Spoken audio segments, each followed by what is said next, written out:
Մենք պետականակերտ կուսակցություն ենք։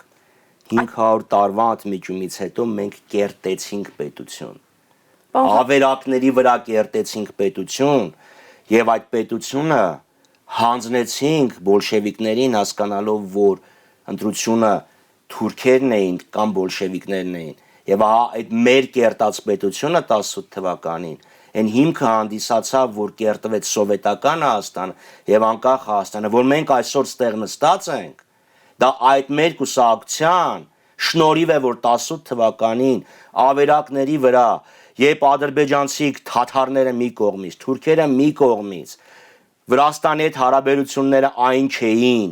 ներսում բոլշևիկները խլրտում էին, ներսում թուրքերը խլրտում էին, երկրի մեծ մասը գաղթական էր, սոված էր, տիֆից մահացավ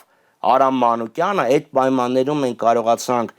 0-ից պետություն ստեղծել